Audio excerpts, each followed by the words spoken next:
सारे साधनों का एक ही पर्यावसान है, मन का इष्टाकार हो जाना, इष्टमय हो जाना। परंतु ये बहुत कठिन बात है, मन का प्रभु में समर्पित हो जाना बहुत कठिन बात है। ये सर्वथा सत्य है कि मन का जब तक प्रभु में पूर्ण समर्पण नहीं होगा तब तक अध्यात्म की ऊंचाई पर, जहां काम क्रोध लोभ मोह मद मत्सर स्पर्श भी नहीं कर सकता, अर्थात स्फुरण ही नहीं होता है, उस भूमिका पर पहुंचना असंभव है जब तक मन अपने आराध्य देव में समर्पित नहीं हो जाता। बड़ी कठिन चीज है मन को रोकना।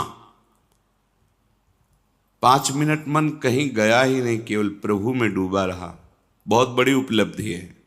निरंतर मन भगवदाकार है, वो तो सिद्ध पुरुष हैं। अर्जुन के सदस्य जो महाबली हैं, भगवान के सखा हैं और दिव्य हैं, वो प्रभु से कहते हैं कि मन को रोक पाना बहुत कठिन है प्रभु। इतनी सामर्थ्य है भगवान की कृपा से कि आपने चरित्र सुना, उर्वशी जी काम से प्रेरित होकर स्वागत करती हैं और वो कहते हैं माता कुंती और माद्री के समान मैं आपको देखता हूं, जैसे गुरु पर भाव होता है वैसा आप पर भाव है, आप एक शब्द भी ऐसा न निकालिए। ऐसे महापुरुष कह रहे हैं भगवान से स्वयं कि मन को रोकना बड़ा कठिन है। इतना कठिन वायुरिव सुदुष्करम, जैसे तूफान को रोकना कठिन है, ऐसे मन को रोकना कठिन है। परंतु भगवान अर्जुन की इस बात को एकदम नकारा नहीं कि तुम ठीक नहीं कह रहे हो, कह रहे ऐसा ही है। असंशयम महा मनो दुर्निग्रहम चलम, बिल्कुल तुम ठीक कह रहे हो, ऐसा ही है, मन को रोकना बहुत कठिन है। पर ऐसा नहीं है कि उसे रोका नहीं जा सकता, कठिन है पर रोका नहीं जा सकता, ऐसी बात नहीं है। तुम महाबाहो हो, शूरवीर हो, तुम प्रयास करो, ये हम सबके लिए है। तो हम कहें कि हम तो शूरवीर हैं नहीं, देहाभिमान के कारण तुम वास्तविक शूरवीर नहीं हो। अपने स्वरूप की तरफ देखोगे तो तुम भगवद अंश हो। जो अर्जुन जी में आत्मस्वरूप विराजमान है भगवान, वही तुम्हारे हृदय में विराजमान है, बिल्कुल संशय मत करना। हम जितना शरीर और संसार से प्रीता करते जाते हैं वैसे ही हम दिव्य शक्ति से रहित होते जाते हैं, और जितना हम इसका त्याग करके प्रभु में अनुराग, उतनी हमारे अंदर दिव्यता आती जाती है। मन जो ये है इसका निग्रह करना बड़ा कठिन। निग्रह माने रोकना, हटाना, जिन विषयों में जाता है उससे हटाना। परंतु ये वश में हो जाता है। अभ्यासेन तु कौन्तेय वैराग्येण च गृह्यते। अभ्यास और वैराग्य दो के द्वारा इस मन को वश में करने का उपाय श्री भगवान ने बताया। मन को जबरदस्ती खींचना बहुत कठिन बात है, और प्यार से खींचना थोड़ा सरल है। जबरदस्ती इसके साथ करने में चूंकि हम बराबर हारते गए हैं, इसका जीतने का अभ्यास है, ये मुझे हरा देगा। एक ही केवल उपाय समझ में आता है, अगर थोड़ा सा हमें आधार मिल जाए तो हम इसको वश में कर सकते हैं। आधार, पहला आधार सत्संग।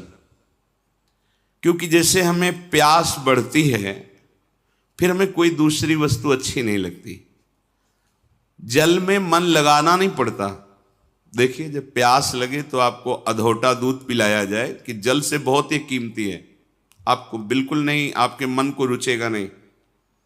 अच्छा, जल का हम चिंतन करें, जल का हम ध्यान करें, ऐसा भी नहीं, बिल्कुल जलमय होगा मन, बस पानी चाहिए, क्यों? क्योंकि प्यास लग गई है। पहला आधार है सत्संग। हम देखते हैं कि जो एकांतिक हैं पर सत्संग नहीं सुनते, बहुत से ऐसे दोष हैं जो उनको अध्यात्म में आगे नहीं बढ़ने देते। देखा है, बहुत से ऐसी जिनको समझ नहीं पा रहे, उनकी वो कमियां हैं जो उनको अध्यात्म की ऊंचाई पर नहीं चढ़ने दे रही, और वो अहम के कारण सत्संग का सेवन नहीं करते। मैं सब जानता हूं, और इसी अहम में वो कमी बैठी हुई है जो तुम्हें भगवत साक्षात्कार नहीं होने देगी। देखो, भगवान शंकर को कुछ जानना नहीं है, लेकिन प्रसंग पे पाया गया कि काकभूषुंड जी जब भगवत चर्चा सत्संग करते हैं तो भगवान शंकर हंस रूप में वहां जाके सुनते हैं, क्योंकि शिव रूप में जाएंगे तो फिर उनको खड़े होकर के आदर करेंगे, पास बैठा लेंगे, फिर बोलेंगे नहीं, क्योंकि आदि महादेव विराजमान है उनके सामने कैसे, तो वो हंस रूप में जाए। कहीं भी भगवत चर्चा हो हरि की तो भगवान के परम प्रेमी महान भक्त जो अव्यक्त रूप से वो सुनते हैं। कहीं भी भगवत चर्चा हो, हनुमान जी जैसे परम ज्ञानी बैठकर सुनते हैं चुपचाप गुप्त रूप में आकर के, ऐसे कि जैसे हम जान ही न पावे, ऐसे बैठ के सुनते हैं। सबसे पहला मन को रोकने का आधार है सत्संग। सत्संग क्या करता है? प्यास जगाता है प्रभु की। हमें क्यों आवश्यकता है भजन की? हम क्यों भगवत प्राप्ति करें? क्या जरूरत है? हमें जरूरत है भोजन की, रुपया पैसा की, भोग सामग्री की, पद प्रतिष्ठा की, वाहवाही की। ये असत्संग की बातें सत्संग में पूर्णतया धीरे धीरे अंदर की जो मन में बैठी हुई वो नष्ट हो जाती है, और निश्चय होने लगता है कि भगवत प्राप्ति और भजन ही यही जीवन है। पहला आधार सत्संग है जो हमें प्रभु की प्यास जगाता है। बिना आधार के मन टिकता नहीं है।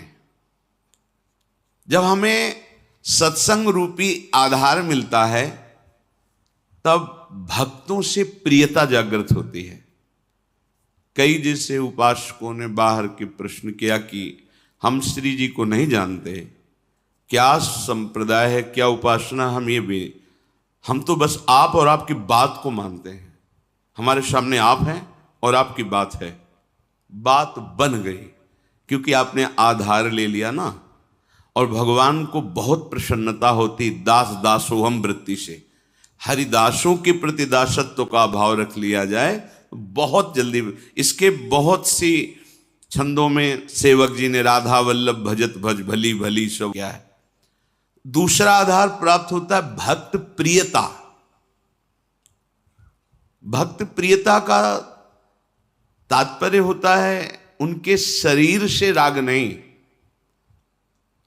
उनके द्वारा जो दिया हुआ उपासना का स्वरूप है वो प्राणों से भी अधिक प्रिय लगे। कल किसी ने एकांत में पूछा था, हम आपके हैं पर बहुत दूर रहते हैं विदेश में, ये बर्दाश्त नहीं होता, आपसे दूरी बर्दाश्त नहीं होती। अच्छा है, पर उसे विवेक पूर्वक समझिए। हृदय की नजदीकी सबसे बड़ी नजदीकी होती है। शरीर की नजदीकी आपकी है और हृदय की नहीं है तो आप हमसे बहुत दूर हैं। हृदय की नजदीकी सदैव नजदीकी मानी जाती है, शरीर की नजदीकी और हृदय की दूरी बहुत दूरी माना जाता है। भक्त प्रियता, पहला सत्संग, दूसरा भक्त प्रियता। आपके हृदय में भक्त प्रियता। एक बार श्री पूज्य गोस्वामी राधा वल्लभ जी के पूर्व में किसी भक्त के यहाँ गए, वो बड़ा दैन्य भक्त, बहुत पुकार, तो आचार्य चरण कृपा करके पधारते थे, गृह पावन करते, राधा वल्लभ लाल जी के चरणों की उपासना का भाव प्रकट करते।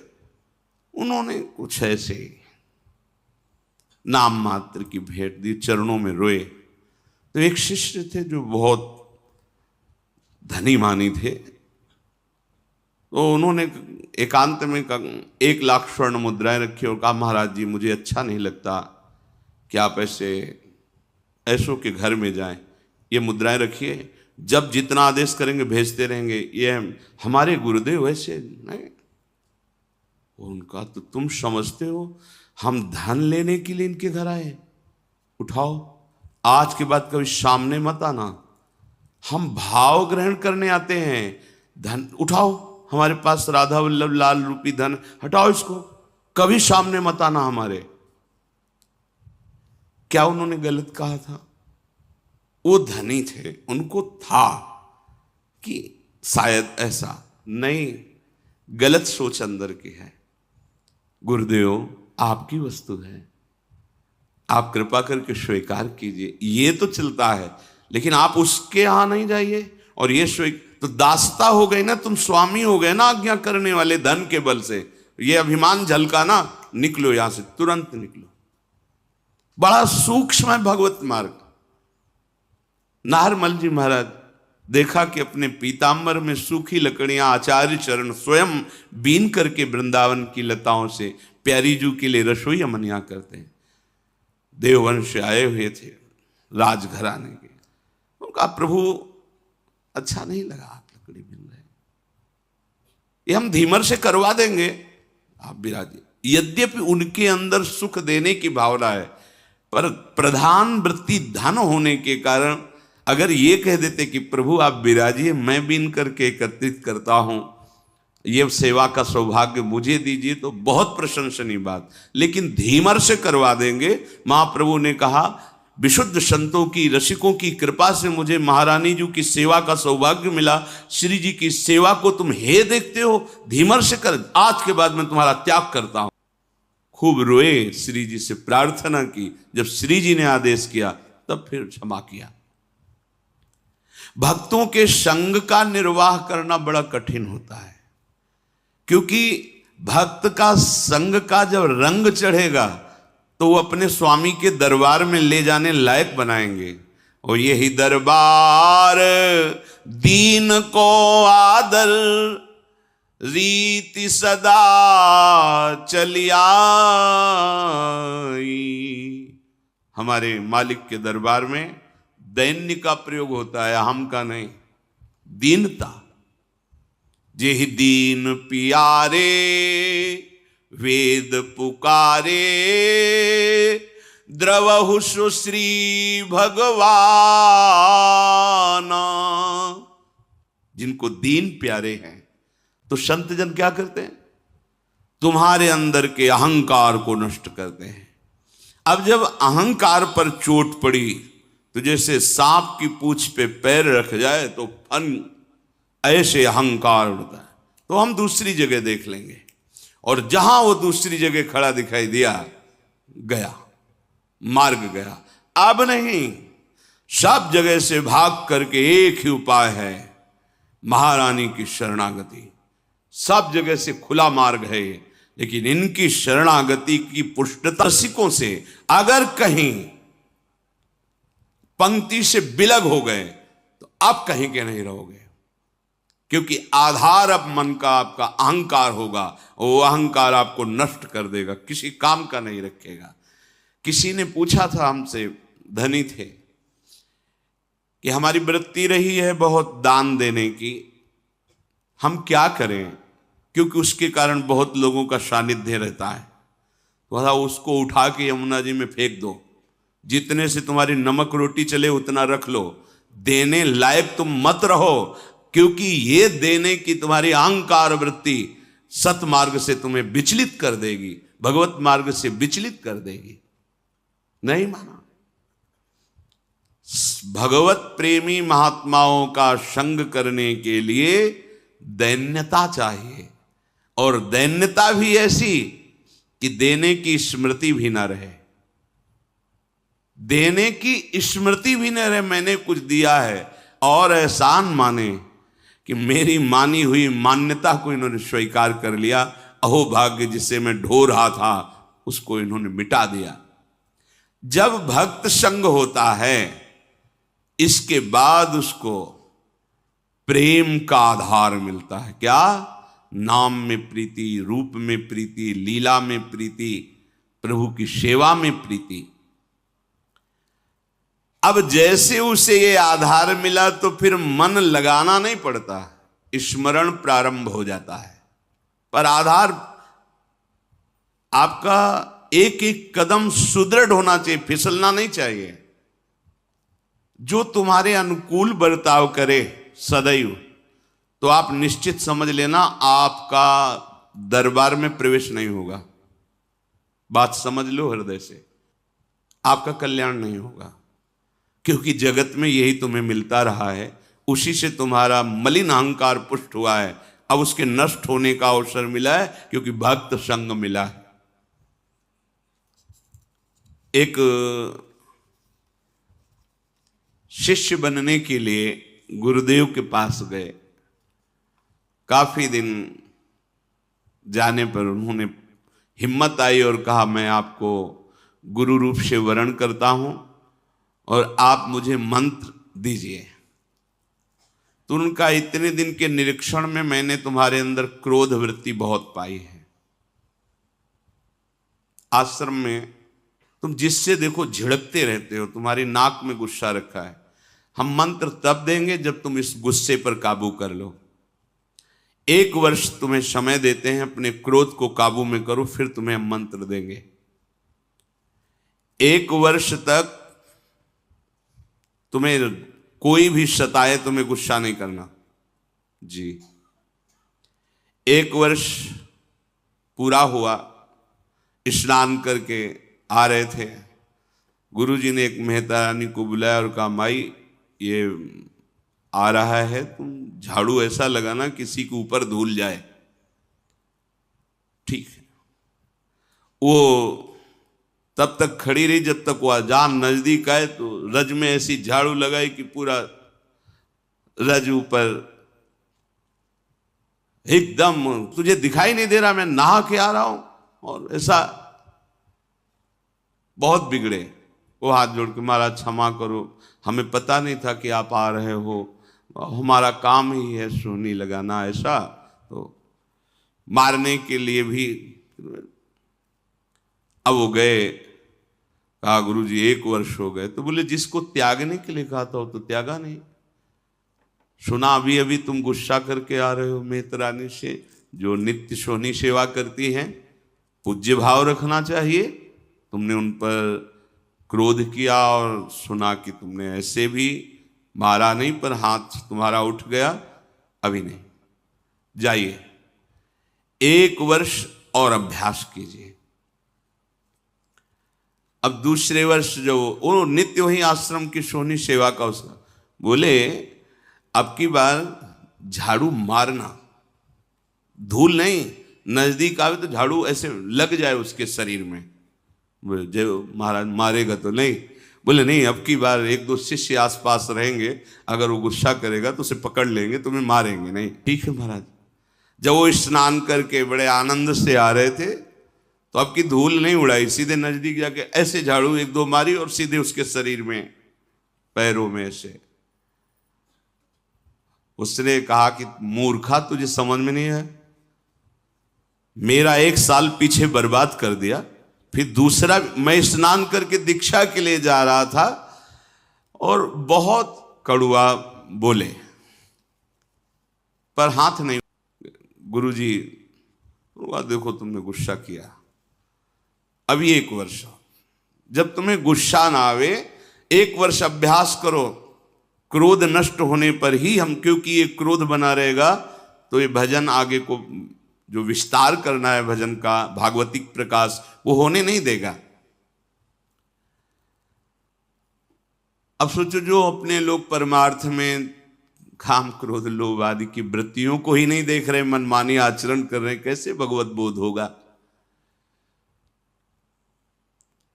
गुरुदेव, इतना समय हो गया और आपने एक बहाना बना लिया है कि गुस्सा करो।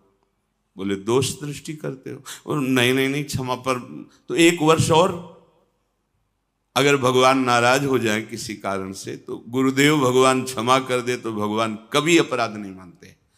हरि रूठे गुरु शरण है, गुरु रूठे हरि नाही,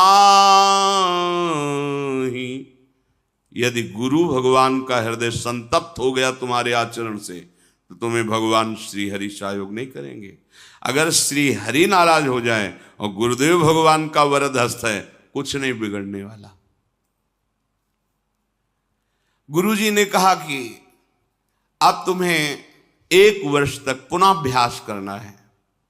3रा वर्ष गंगा स्नान करके आया।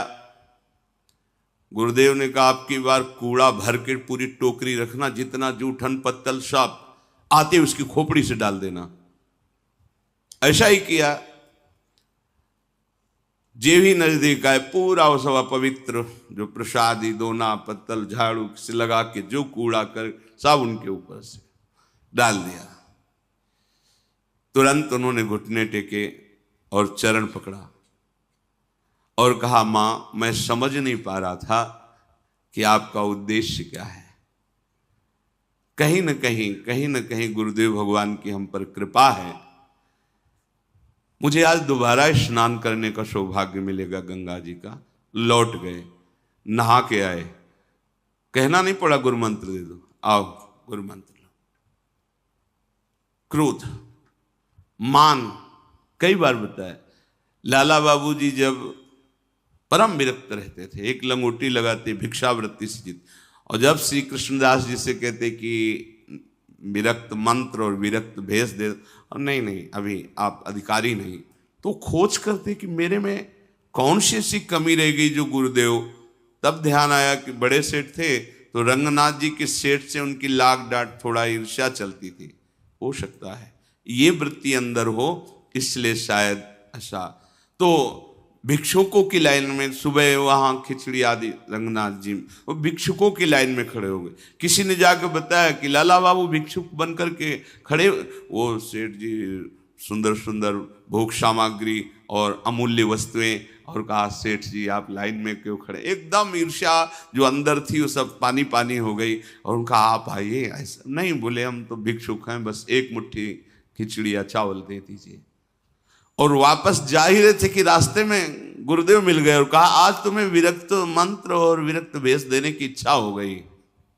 बड़ा सूक्ष्म भगवत मार्ग। ये देहाभिमानी, धनाभिमानी, बुद्धियाभिमानी ये उस महिमा को नहीं जानते हैं। तो जब हमको किसी भक्त का संग मिले तो समझना कि मन का आधार मिल गया है। हमने प्रभु को नहीं देखा, लेकिन प्रभु स्वरूप गुरुदेव को देख रहे हैं। हम प्रभु से तो बात नहीं की, पर अपने गुरुदेव से बात कर रहे हैं। प्रभु की आज्ञा को तो हम नहीं समझ पाए, क्योंकि गीता भागवत वेद सब भगवान की आज्ञा है, पर हम गुरुदेव की आज्ञा पर चलते हैं। तो इनकी कृपा से ज्यादा प्रयास नहीं करना पड़ेगा, मन स्वाभाविक लगने लगेगा। साधन का उपदेश उसी के ऊपर रंग लाता है जो उनकी आज्ञा के अनुसार चलते। सुनते तो सब हैं, ध्यान रखना, रंग उसी के ऊपर। एक एक शब्द बहुत कीमती होता है। जब संत महात्मा बोलते तुम उसे ऐसा मत समझना कि इनका नशा है बोलना।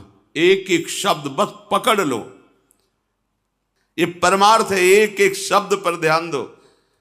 अगर तुम उसे उपहास में ले लोगे तो कहते ही रहते, तो माया घसीट के वहां खड़ा कर देगी।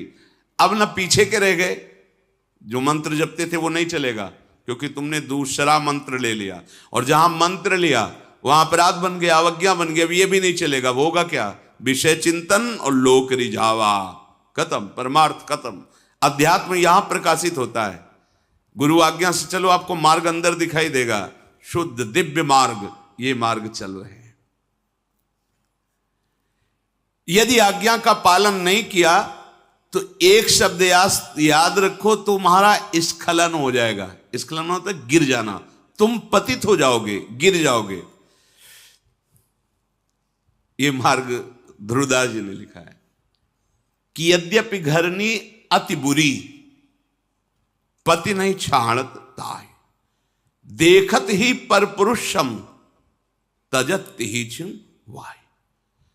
पत्नी बहुत कड़वे स्वभाव की है, बड़ा रुद्र रूप रखती है, अनुकूल व्यवहार नहीं करती है, पर वो किसी और पुरुष की तरफ आंख उठा के नहीं देखती, कभी पति उससे त्याग नहीं सकता।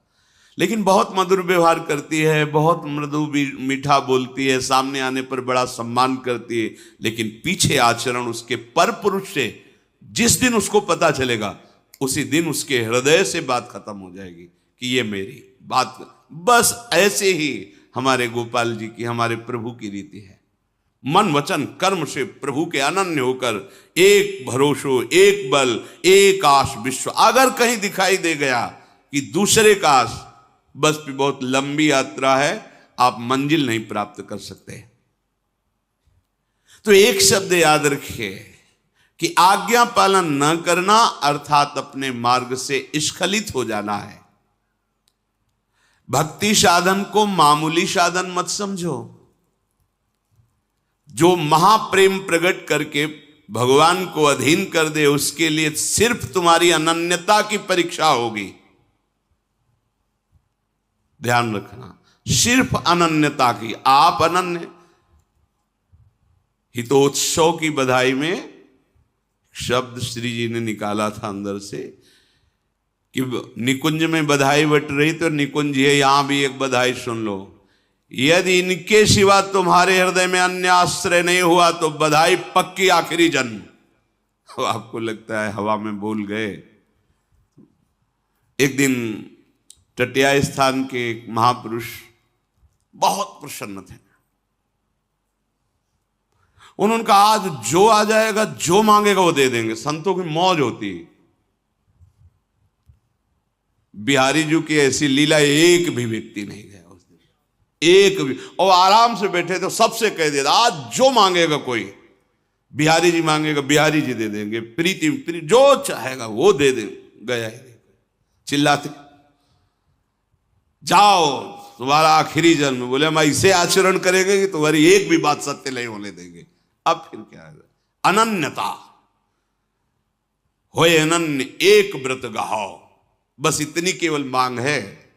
गीता जी में देख ले भगवान ने बहुत बार अनन्यता के लिए कहा।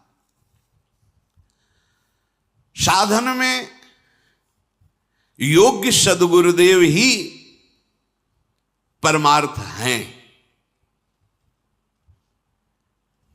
योग्य शब्द इसलिए यहां महापुरुषों की वाणी है इसलिए लगाया कि पहले गुरु संग करना, पहला ही आधार बताया गया सत्संग, कि संग से ये देखना है कि ये जो मुझे स्वीकार कर रहे हैं मेरे धन के लिए, मेरे किसी पावर के लिए या किसी स्वार्थ के लिए तो नहीं है। अगर है तो नहीं बनाना चाहिए गुरु। जज स्वामी जब नारायण स्वामी के नाम से जो प्रसिद्ध हुए, जब उनको जज भाव से वैराग्य हुआ भगवत प्राप्ति के लिए, तो हरिद्वार गए, ऋषिकेश। वहां सब संतों के समीप चरणों में जाते और कहते मेरे पास अरबों की संपत्ति है और मुझे वैराग्य हो गया, बस सन्यास आप दे दीजिए और सारी संपत्ति ले लीजिए। तो बस सीधे उत्तर होता आप गंगा नहा के आ जाइए। वो दोबारा जाते नहीं उस आश्रम में, क्योंकि उनको यह लगता कि मेरी जज पद और मेरी संपत्ति का यहां मान हो रहा है, बात नहीं बनेगी। मैं अमुक हूं, मेरे पास इतना वैभव है और मैं विरक्त होना चाहता हूं, सब आपको देना आओ आओ आओ। मतलब आदर किसका हो रहा है? नहीं।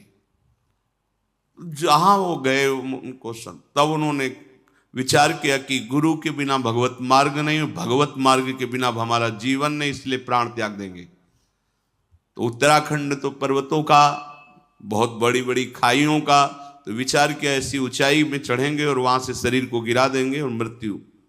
क्योंकि बिना गुरु के भगवत मार्ग प्रकाशित नहीं होता, गुरु हमें मिल नहीं रहे। जो ही चढ़ाई पर चढ़कर गिरने की सोचा, पीछे से किसी ने पकड़ लिया। ऐसे पीछे मुड़ के देखा, एक संत खड़े थे। गुरु चाहिए? नारायण नारायण नारायण। तत्काल अंतर्धान हो गए। जीवन भर बस नारायण नारायण नारायण। तो भाई जी के समीप जब गीता वाटिका में गए थे तो नाम महिमा दिखाने के कोई चमत्कार नहीं, वो एक ऐसे नली रखे, कहीं भी रख दो, यहां रख दो, कान में लगाओ तो यहाँ नस जैसे धक धक ऐसे होती, ऐसे नारायण नारायण नारायण नारायण। काशी में एक माई थी जो सन्यास मार्ग की पथिक थी, और प्रणव ओम ओम ओम, तो जैसे तिलक बहुत काल तक लगाओ फिर धुलो तो वहां सफेद चिन्ह बन जाता है, ऐसे उसके पूरे ऐसे शरीर में ऊर्ध्वभाग में प्रणव लिखा हुआ था। लिखा हुआ नहीं, ऐसे स्वाभाविक ऐसे उसके त्वचा में दिखाई देता था। हमारे हित धाम में श्री स्वामी शरण बाबा हो गए हैं, उनके मस्तक में ऐसे राधा निरंतर रटने का, राधा राधा। यदि हम जिनके पास गए हो हमारे पद का सम्मान कर रहे हैं, हमारी भोग सामग्री का सम्मान कर रहे हैं, तो फिर बात गड़बड़ है, फिर ठीक नहीं। शिष्य बनने के लिए केवल उसकी भगवत प्रियता देखी जाती है। क्यों मंत्र लेना चाहते हो? भजन करके भगवत प्राप्ति, इसके बाद कुछ नहीं पूछा जाता। तुम व्यापार करते हो, तुम नौकरी करते हो, तुम क्या नहीं, तुम कौन हो, क्या, कुछ मतलब नहीं। किस कुल के, कितना पढ़े लिखे, कितना ऐश्वर्य है, ये सब अगर पूछा जाता है तो बात कुछ और है। केवल पूछा संत केवल देखता है किस उद्देश्य से तुम दीक्षा लेना चाहते हो। हमारे पाप नष्ट हो जाए, हमारा कल्याण हो, अधिकारी हो, हमें भगवत प्रेम प्राप्त हो, हमारा जीवन सार्थक हो, हम धर्म से चलें, सत्य से चलें, बस इतना परिचय। आप जो भी हो मेरे प्रभु के अंश हो, जहां के भी हो हमारे प्रभु की गोद में हो, चलो भगवत मार्ग में, बस इतना परिचय आवश्यक है। तब लग जोगी जगत गुरु, जब लग रहे निराश, और जब आशा मन में भई तो जग गुरु और जोगी दास। ये भगवत मार्ग है। इसलिए कह रहे हैं भगवत मार्ग प्रकाशित होता है गुरुदेव से, पर योग्य गुरु आवश्यक है।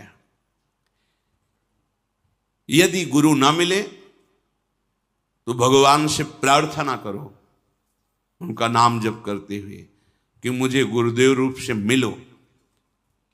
भगवान के नाम का आधार पकड़ो और उनसे प्रार्थना करो कि कोई वैष्णव, कोई परम हंस, कोई भगवत प्रेमी महात्मा जो आप में रमण कर रहा है, आप जिसके हृदय में खेल रहे हैं, मुझे परिचय नहीं, आप मुझे मिलाओ। भगवान मिला देंगे, या वो स्वयं आके वर्ण कर लेंगे या वहां पहुंचा देंगे, और नहीं। अपने आप से निर्णय मत कीजिए, आज बनाया कल छोड़ दिया, ये खिलवाड़ का मार्ग नहीं है, इसमें अपराध बनेगा और आपका चांस जो भगवत प्राप्ति का है वो मुश्किल हो जाएगा।